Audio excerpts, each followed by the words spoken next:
ഏവരെയും പുതിയ വാർത്തകളിലേക്ക് ഞാൻ സ്വാഗതം ചെയ്യുകയാണ്. ഹമാസിന്റെ നിലപാടുകൾ നെതന്യാഹുവിനെ സംബന്ധിച്ച് വലിയൊരു പ്രശ്നമായിരിക്കുകയാണ്. യുദ്ധം വിജയിക്കാനുള്ള അയാളുടെ എല്ലാ തന്ത്രങ്ങളും പരാജയപ്പെടുകയാണ് എന്നുള്ളതാണ് വാസ്തവം. വംശഹത്യ ലക്ഷ്യമിട്ടുകൊണ്ട് കൂട്ടക്കൊലകൾ വിജയിക്കാതെ വന്നപ്പോഴാണ് ഹിറ്റ്ലറുടെ ഹോളോകോസ്റ്റിനെ അനുകരിച്ചുകൊണ്ട് ഗസയിലേക്കുള്ള ഭക്ഷണം തടഞ്ഞു വെച്ച് അവരെ പട്ടിണിയിലൂടെ വരുതിയിലാക്കാം എന്ന് അയാൾ കരുതിയത്. എന്നാൽ കൂട്ടക്കൊലയ്ക്കെതിരായി ലോകം മുഴുവൻ അണിനിരുന്നതിനേക്കാൾ അതിശക്തമായ രീതിയിലാണ് ഗസയിലെ പട്ടിണിക്കെതിരായി പ്രതിഷേധങ്ങൾ വർദ്ധിച്ചത്. ജനിക്കുന്ന കുഞ്ഞുങ്ങളെ പോലും പട്ടിണിക്കിടുന്നതിന്റെ നീതിയെ ചോദ്യം ചെയ്ത് ഗസയിലെ കുഞ്ഞുങ്ങളുടെ ചിത്രങ്ങൾ ഉയർത്തിപ്പിടിച്ച് ഇസ്രായേലികൾ തന്നെ പ്രതിഷേധത്തിന് മുന്നിൽ നിന്നപ്പോൾ നെതന്യാഹു ശരിക്കും ഒറ്റപ്പെടുകയാണ് ചെയ്തത്. അതോടെ യാതൊരുവിധ ഗത്യന്തരവുമില്ലാതെ ഈ ഭീകരൻ ഗസയിലേക്ക് കുറഞ്ഞ തോതിലാണെങ്കിൽ പോലും ഭക്ഷണ ട്രക്കുകൾ കടത്തി വിടേണ്ടി വന്നു എന്നുള്ളതാണ് വസ്തുത. ഈ രണ്ട് കാര്യങ്ങളും വിജയിക്കാതെ വന്നതോടെ ഇനി ഗാസ മുഴുവൻ പിടിച്ചെടുക്കാനുള്ള നടപടികളുമായി നെതന്യാഹു മുന്നോട്ട് പോവുകയാണ്. എന്നാൽ നെതന്യാഹുവിന്റെ ഈ തീരുമാനത്തെയാണ് ഹമാസ് വെല്ലുവിളിച്ചിരിക്കുന്നത്. നിങ്ങൾക്ക് കഴിയുമെങ്കിൽ അതിന് ശ്രമിച്ചു നോക്കൂ എന്നാണ് ഹമാസിന്റെ നേതൃത്വം പറയുന്നത്. ഗസയുടെ ഒരു തുണ്ട് ഭൂമി പോലും സ്വന്തമാക്കാൻ ഞങ്ങൾ അനുവദിക്കില്ല എന്നാണ് ഹമാസിന്റെ നിലപാട്. ഹമാസ് പോരാടുന്നത് പലസ്തീന്റെ സ്വാതന്ത്ര്യത്തിന് വേണ്ടിയാണ്.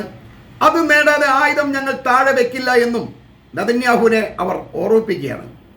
1967 മിഡിൽ ഈസ്റ്റ് യുദ്ധത്തിൽ ഇസ്രായേൽ ഗാസ, വെസ്റ്റ് ബാങ്ക്, കിഴക്കൻ ജെറുസലേം എന്നിവ പിടിച്ചെടുത്തിരുന്നു. എന്നാൽ ആ സാഹചര്യമല്ല ഇപ്പോൾ ഗസയിലുള്ളത്. അതുകൊണ്ട് തന്നെ ഇത് നെതന്യാഹുവിൻ്റെ ഒരു മോഹമായി നിലനിൽക്കുകയേ ഉള്ളൂ എന്നാണ് ഹമാസ് പറയുന്നത്. അതോടൊപ്പം ഹമാസുമായി യുദ്ധത്തിന് ഇസ്രായേലിന്റെ സൈനിക തലവനായ ഇയാൽ സമീർ തയ്യാറല്ല എന്നാണ് റിപ്പോർട്ടുകൾ പുറത്തു വരുന്നത്. ഗസയിലെ കരയുദ്ധം സൈന്യത്തിന് വല്ലാത്തൊരു ഭയമായി മാറിയിരിക്കുകയാണ്. വിമാനങ്ങളിൽ നിന്ന് മുകളിൽ നിന്ന് ബോംബിടുന്നത് പോലെയല്ല കരയിൽ നിന്നുള്ള ഈ സൈന്യത്തിന്റെ യുദ്ധം. ഗാസ മുഴുവൻ വ്യാപിച്ചു കിടക്കുന്ന ഹമാസ് പോരാളികളെ പൂർണ്ണമായി നശിപ്പിക്കുവാൻ ഇസ്രായേൽ സൈന്യം വിചാരിച്ചാൽ കഴിയില്ല. അത് കാലങ്ങളോളം നീണ്ടു നിൽക്കുന്ന യുദ്ധത്തിലേക്ക് നീളുക മാത്രമല്ല, ആയിരക്കണക്കിന് ജൂത സൈനികരുടെ മരണത്തിന് അത് കാരണമാക്കുകയും ചെയ്യും എന്നാണ് സൈനിക തലവൻ പറയുന്നത്. ഗസയിൽ ഇസ്രായേൽ ആക്രമണം കുറവുള്ള 2 പ്രദേശങ്ങളാണുള്ളത്. അത് റഫയും ദൈറുൽ ബലയുമാണ്. ഇവിടെയാണ് 10 ലക്ഷത്തിലധികം ആളുകൾ ടെന്റുകളിൽ കഴിയുന്നത്. ഇവിടേക്ക് ആക്രമണം നടത്താൻ നെതന്യാഹു പലതവണ ശ്രമിച്ചതാണ്. എന്നാൽ അന്താരാഷ്ട്ര എതിർപ്പ് കാരണമാണ് അയാൾക്ക് അവിടെ ആക്രമണം നടത്താൻ കഴിയാത്തത്. ഗാസ പിടിച്ചെടുക്കാൻ ശ്രമിച്ചാൽ ഇവിടെയുള്ള ലക്ഷക്കണക്കിന് ആളുകളെ എങ്ങോട്ട് മാറ്റും എന്നാണ് സൈന്യം ചോദിക്കുന്നത്. തന്നെയുമല്ല, 3 മാസം മുമ്പ് ഹമാസിനെതിരെ ഗിഡിയൻ രഥങ്ങൾ എന്ന് പേരിട്ടുകൊണ്ട് ഇസ്രായേൽ സൈന്യം നടത്തിയ ആക്രമണങ്ങൾ പരാജയപ്പെട്ട് ഇപ്പോൾ അത് ഏതാണ്ട് അവസാനിപ്പിച്ചുകൊണ്ട് ഗസയിൽ നിന്നും സൈന്യത്തെ പിൻവലിച്ചുകൊണ്ടിരിക്കുമ്പോൾ ഇപ്പോൾ ഗസയെ പൂർണ്ണമായും പിടിച്ചെടുക്കുകയാണ് എന്ന് നെതന്യാഹു പ്രഖ്യാപിക്കുമ്പോൾ അതിൻ്റെ സാധ്യത തന്നെയാണ് സൈന്യം ചോദ്യം ചെയ്യുന്നത്.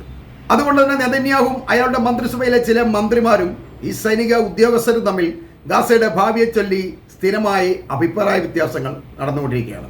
ഈ വിഷയത്തിൽ സൈനിക മേധാവി ഉൾപ്പെടെ ഉന്നത തലത്തിലുള്ള സൈനികർ രാജിവെക്കാൻ സാധ്യതയുണ്ടെന്നാണ് മന്ത്രിസഭയുമായി അടുത്ത ചില വൃത്തങ്ങൾ സൂചിപ്പിക്കുന്നത്. ഒരുപക്ഷെ അവരുടെ സൈനിക തലവൻ തന്നെ വരുന്ന ദിവസങ്ങളിൽ രാജിവെച്ചേക്കാം. 1907 ജനീവ കരാർ അനുസരിച്ച് ഒരു രാജ്യത്തിന്റെ പ്രദേശങ്ങൾ പിടിച്ചെടുക്കാൻ മറ്റൊരു രാജ്യത്തിന് യാതൊരുവിധ അവകാശവുമില്ല. എന്നാൽ നെതന്യാഹുവിനെ സംബന്ധിച്ച് അന്താരാഷ്ട്ര നിയമങ്ങൾ അനുസരിക്കാത്ത ഒരു രാജ്യമായതുകൊണ്ടാണ് ഗസ പിടിച്ചെടുക്കാനുള്ള തീരുമാനം അയാളിൽ നിന്നും ഉണ്ടാവുന്നത് എന്ന് നമ്മൾ മനസ്സിലാക്കണം. നെതന്യാഹുവിന്റെ ഈ തീരുമാനത്തിന് ഹമാസും വൻ ഒരുക്കങ്ങളാണ് നടത്തുന്നത്. ഗാസയോട് ചേർന്ന അഷ്കലോൺ, അതുപോലെ തന്നെ നിറോസ് തുടങ്ങിയ ഇസ്രായേൽ പ്രദേശങ്ങളെ ആക്രമിക്കാനുള്ള പദ്ധതികളാണ് ഹമാസ് തയ്യാറാക്കുന്നത്. ഇവിടെ ഹമാസ് കൂട്ടക്കൊലകൾ നടത്തുമെന്നും അവിടെയുള്ള ആളുകളെ തട്ടിക്കൊണ്ടുപോകാനും വളരെയധികം സാധ്യതയുണ്ടെന്നാണ് അവിടെയുള്ള പ്രദേശവാസികൾ ഭയക്കുന്നത്. അതുകൊണ്ട് സുരക്ഷിതമായ സ്ഥാനങ്ങളിലേക്ക് അവരിൽ പലരും മാറിക്കൊണ്ടിരിക്കുകയാണ്. ബന്ദികളെ കൂടുതൽ കൈവശപ്പെടുത്തിയാൽ അത് നെതന്യാഹുവിനെ തങ്ങളുടെ വഴിക്ക് കൊണ്ടുവരാൻ കാരണമാകുമെന്ന് ഹമാസ് കരുതുന്നുണ്ട്. ആയതിനാൽ അത്തരമൊരു നീക്കമാവും ഹമാസിൽ നിന്നും ഉണ്ടാവുക. ഓരോ ബന്ദികളെയും കൊലപ്പെടുത്തുന്നതിലൂടെ നെതന്യാഹുവിന് മേലുള്ള രാഷ്ട്രീയ സമ്മർദ്ദം വർദ്ധിപ്പിക്കുകയും ചെയ്യുമെന്ന് ഹമാസിനറിയാം. നെതന്യാഹു സർക്കാരും ഹമാസിൽ നിന്നും ഇത്തരമൊരു നീക്കം പ്രതീക്ഷിക്കുന്നുണ്ട് എന്നുള്ളതാണ് വാസ്തവം. എന്നാൽ അത് തടയാനോ ഹമാസിന്റെ ആളുകളെ, ബന്ധുക്കളെ കണ്ടെത്താൻ IDF-ന് കഴിയുന്നില്ല എന്നുള്ളതാണ് സത്യം. അതിനിടെ ബ്രിട്ടന്റെ ചാരവിമാനങ്ങൾ ബന്ദികളെ കണ്ടെത്താൻ ഗസയ്ക്ക് മുകളിൽ നിരീക്ഷണ പറക്കൽ നടത്തുന്നതായി റിപ്പോർട്ടുകളുണ്ട്. ലോകത്തുള്ള വൻ ശക്തികൾ മുഴുവൻ അവരുടെ ആയുധങ്ങൾ കൊടുത്ത് ഇസ്രായേലിനെ സഹായിച്ചിട്ടും അവരുടെ നിരീക്ഷണ സംവിധാനങ്ങൾ മുഴുവൻ ഉപയോഗിച്ചിട്ടും ബന്ദികളെ കണ്ടെത്താനോ ഹമാസിന്റെ ആയുധശേഖരങ്ങൾ എവിടെയാണെന്ന് അറിയാനോ കഴിയാത്തതിൽ വളരെയധികം നിരാശരാണ്. കേവലം ഒരു സംഘടന മാത്രമായ ഹമാസിന്റെ മുന്നിൽ ഈ വൻ ശക്തികൾ മുട്ടുമടക്കുന്ന കാഴ്ച ലോക യുദ്ധ ചരിത്രത്തിന് ഒരു പാഠമാവുകയാണ്. ശക്തിയേക്കാൾ തന്ത്രങ്ങൾക്കാണ് യുദ്ധത്തിൽ പ്രാധാന്യം എന്നാണ് ഈ വൻ ശക്തികളെ ഹമാസ് പഠിപ്പിക്കുന്നത്. അതോടൊപ്പം തന്നെ ഇപ്പോൾ ലോകത്തുള്ള പല രാഷ്ട്രങ്ങളും പലസ്തീന് സ്വാതന്ത്ര്യം നൽകണം എന്ന് പറഞ്ഞുകൊണ്ട് പലസ്തീനെ അംഗീകരിക്കാൻ മുന്നോട്ട് വരുന്നതിൻ്റെ പിന്നിലുള്ള പ്രധാന കാരണം ആ രാജ്യത്തെ ജനങ്ങളുടെ പ്രതിഷേധം അവിടുത്തെ സർക്കാരിന് താങ്ങാൻ കഴിയാത്തത് കൊണ്ടാണ്. ഇങ്ങനെ പ്രതിഷേധത്തിന് കാരണമാകുന്നത് ഗസയിൽ ഇസ്രായേൽ നടത്തുന്ന ആക്രമണങ്ങളും അവിടെ ഉണ്ടാകുന്ന പട്ടിണികളും ഹമാസ് ലോകം മുഴുവൻ പരസ്യപ്പെടുത്തുന്നതുകൊണ്ടുള്ള ഗുണമാണ്.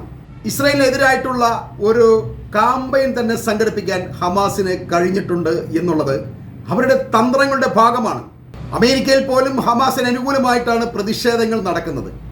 അത് ഇസ്രായേലിലുണ്ട്, അതുപോലെ ലോകത്തുള്ള എല്ലാ രാജ്യങ്ങളിലുമുണ്ട്. നെതന്യാഹുവിനെയും ഇസ്രായേലിനെയും ഒക്കെ സപ്പോർട്ട് ചെയ്തിരുന്ന രാജ്യങ്ങൾക്ക് ഇപ്പോൾ അതിന് കഴിയാതെ വന്നിരിക്കുകയാണ് എന്നുള്ളതാണ് സത്യം.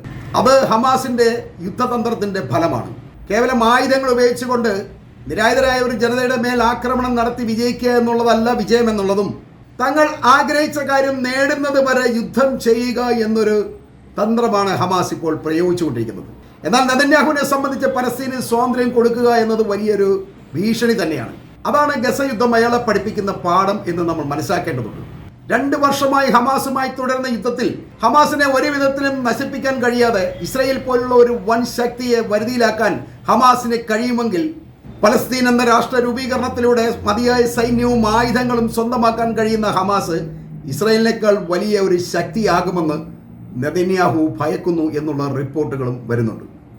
അതുകൊണ്ടാണ് ഏത് വിധേനയെങ്കിലും പലസ്തീനെയും ഗസയും പിടിച്ചെടുത്തുകൊണ്ട് തങ്ങളുടെ അണ്ടറിലാക്കാൻ നെതന്യാഹു ശ്രമിക്കുന്നത്. ഗാസയിൽ നെതന്യാഹു നടത്തുന്ന അധിനിവേശം ബന്ദികളെ രക്ഷിക്കാനല്ല, പകരം അവരെ കൊലപ്പെടുത്താൻ ഹമാസിനെ പ്രേരിപ്പിക്കുകയാണെന്നും ഇതുവരെ നടത്തിയ യുദ്ധത്തിൽ നിന്നും നെതന്യാഹു പരാജയത്തിന്റെ പാഠങ്ങളൊന്നും തന്നെ പഠിച്ചിട്ടില്ലെന്നും ഇസ്രായേലിനെ അയാൾ കൂടുതൽ നാശത്തിലേക്ക് വീഴ്ത്തുകയാണെന്നും ജനങ്ങൾ കുറ്റപ്പെടുത്തുകയാണ് എന്ന് പറഞ്ഞുകൊണ്ട് ഞാൻ ഈ വീഡിയോ ഇവിടെ അവസാനിപ്പിക്കുകയാണ്.